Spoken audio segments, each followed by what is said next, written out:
Welcome everybody to the Premium Wrestling Podcast Raw Review. I'm your host Mark, and I will be doing the Raw Review each week, and the Impact Wrestling Review each week as well. And Matthew will do the AEW, NXT, and SmackDown reviews.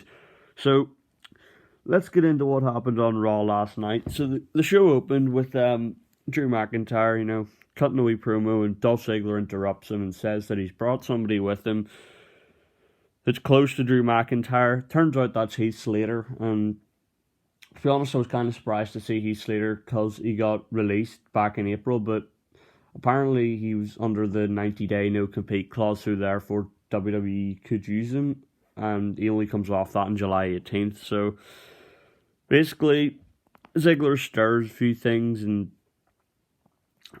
baits Drew into fighting Heath, and McIntyre just claymores him, and that's basically it, over. But then Dolph attacks Heath, so Drew comes and saves Heath, and then they hug each other. But before all the fighting here happened, Heath Slater cut this promo, and to be fair, it was a really good promo, and there's clearly a lot of emotion in the promo. But I was very, very, very surprised to see Heath Slater here on Raw this week. But, I've heard the rumours he's going to Impact, so I think that's kind of his send-off there. Losing to Drew and then sort of hugging Drew in the middle of the ring. That was the first segment of Raw. Then we had our first match. It was Kairi Sane versus Sasha Banks. So Asuka was backstage. She sort of interrupted the interview of Sasha Banks and Bayley and said that, she had somebody by her side. Turns out it was Kairi Sane. Not really a big surprise there, even though there's the rumours that she's retiring soon or leaving WWE. But she came out, she had a really solid match with Sasha Banks, to be honest. They both went back and forth, and then Bayley interrupted the match and attacked Kairi Sane, so the match therefore ended in a no contest, which was, I kind of wanted to see a clear winner, so then sort of just led to a bit of fighting on the outside of the ring where Kairi Sane dropped the insane elbow onto Sasha and Bayley. A solid match, good segment. I think it did further the storyline here of Sasha and Bayley and Asuka.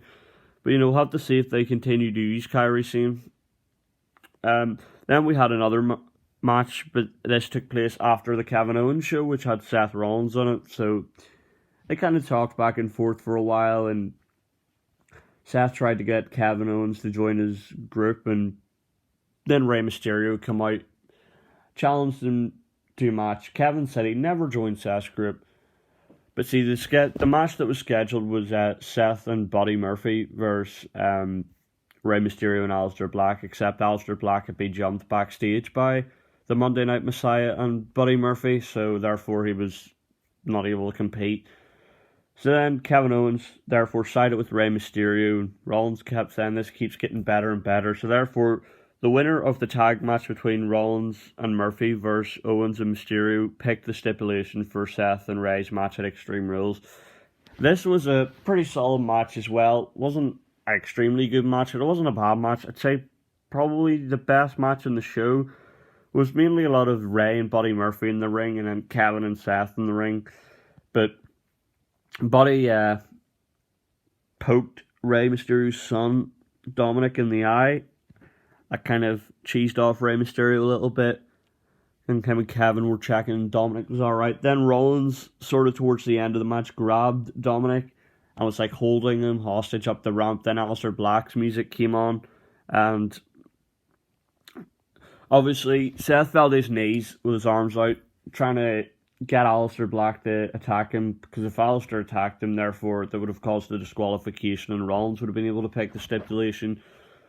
But he didn't. Rey Mysterio hits the 619 on Buddy Murphy after Dominic poked Buddy Murphy in the eye. Won the match, so therefore Rey picked the stipulation for Extreme Rules, and that's going to be an eye for an eye match, which this could be brutal.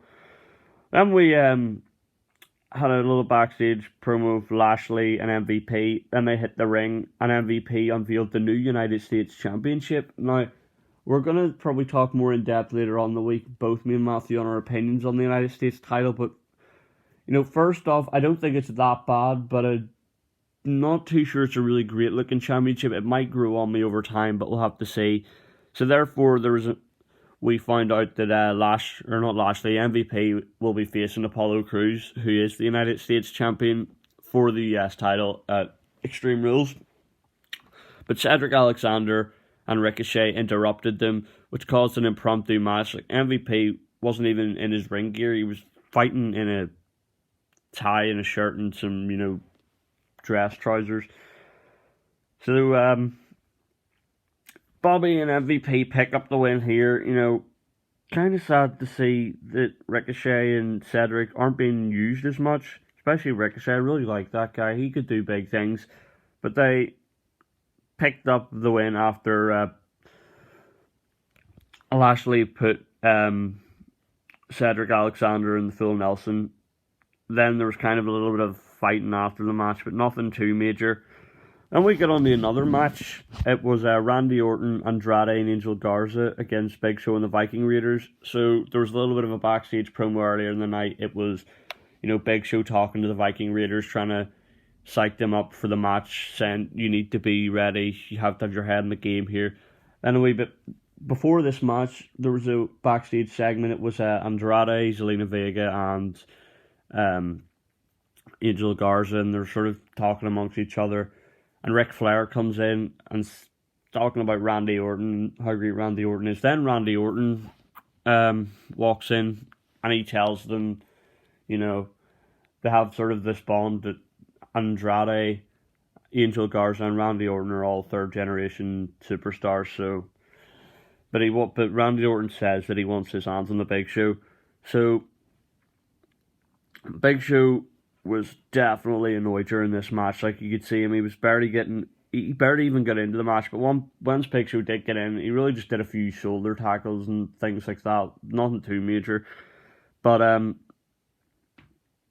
Randy Orton hit Eric with the RKO to get the win for his team in a really solid match. There's a part of this match where Angel Garza was kind of messing about, which was pissing off Randy Orton. So Randy Orton sort of grabbed him and was threatening him, just like motivating him, I guess you could say. Then there's no problems for the team from there. They ended up winning the match. Then we had, I think it was a little bit of a backstage segment between MVP and Cedric Alexander, and MVP was trying to get Cedric Alexander to join him and Lashley, but he refused. And I think, though, if Cedric did join MVP and Lashley, it could do wonders for Cedric's career, because Cedric has been doing nothing really. I mean, even if they brought Ricochet in, which would be hard to have a heel Ricochet, I think, but they could make it work. I want to see them use Ricochet and Cedric Alexander and not, have them competing on main event or just pop it up once in a while. But Cedric declined, and MVP sort of just walked off with this new United States title because he's the uncrowned United States champion. Apparently, that's why he debuted the new title. Then we had Billie Kay and Ruby Riott. Now, this was just, I wasn't extremely invested in this match. There was a little bit of a promo backstage between the Iconics and Ruby Riott, and the Iconics were kind of like, oh yeah, nobody likes Ruby Riott, she has no friends. And then Ruby Riott sort of said the Iconics were just annoying, even the sound of their voice was annoying. Nothing too exciting here. And then they had the match. The Iconics mocked her during the match for not having people in her corner. So Peyton Royce therefore distracted Ruby Riott, and Billie Kay pinned her. So, I wasn't extremely invested. Sort of bit of a throwaway match here. I was sort of sitting on Twitter during this match, so I wasn't too fussed on it. But suppose she had to get something in. And the main event, it was the Raw Women's Champion Asuka against the SmackDown Women's Champion Bayley in a champion versus champion match. So I actually enjoyed this match. It was wasn't the best match they could have had, but it wasn't a bad match. It was a nice main event for Raw. So nothing too major happened here except Nikki Cross, who showed up behind the sort of plexiglass barricade thing where all the NXT trainees are. So that distracted Bayley, and Asuka pinned her for the win. I'm liking this feud between Sasha Banks and Bayley versus Asuka. I think it's really entertaining. Sasha and Bayley, probably the most entertaining thing. Not the most, one of the most entertaining things, aside from the Monday Night Messiah, and that's not me being biased because I like Seth, but I'm really invested in what they're doing right now. All in all, it wasn't a bad Raw. Wasn't the greatest Raw ever. It was somewhere in the middle. I'm inclined to say I would give it a 6.5, 6.75 out of 10, which isn't a bad score. There has been some better Raws in the past sort of month or two. Really enjoyed that Raw where it was Randy Orton punted Christian. The one after Backlash, I think that was the best Raw of this year probably. There wasn't even a crowd for that. You can't really talk much about Raw. There wasn't anything too major aside from the United States title redesign debuting. So the review here hasn't lasted that long, about 10 minutes. You cover it all in. And this is sort of I'm giving you here a brief review because I don't want to go too in depth on one thing and leave out other things, but I'm enjoying Raw as of late. I think it's really picked up. In fact, SmackDown's not been too bad either, except I probably enjoy watching Raw a little more. Curious to see where some of these storylines end up. Are we going to get a Big Show Randy Orton match at Extreme Rules maybe? I mean, Big Show, do we want to see him with a pay-per-view match in 2020? If he could have a solid match with Orton, I mean, if he faced Orton, I would expect any amazing match really to happen. But if he could have a solid match with Orton, I'd be happy enough. As long as Orton picks up the win and continues this legend killer stuff he's got going on, because Big Show is a legend, future Hall of Famer for sure, and it is always good to see the Big Show. But in 2020, do we need to see Big Show versus Randy Orton? Probably not. I mean, they could end this feud on a Raw where Randy annihilates Big Show somehow. So yeah, there wasn't too much that happened, but it wasn't a bad episode. I enjoyed it, I guess you could say. I enjoy watching Raw live quite often because I think it's really good. Just watching wrestling live is better than watching the highlights. I like to watch old stuff back, but at the time it's just nice to watch things live. So yes, stay tuned for the Impact review tomorrow. And also stay tuned for the big podcast with Matthew coming later on in the week, where we will probably discuss some of the stuff that happened here on Raw. Maybe a little bit of fantasy booking, who knows. But we definitely will be discussing the new United States Championship and what we think of it. I'm going to miss the old one.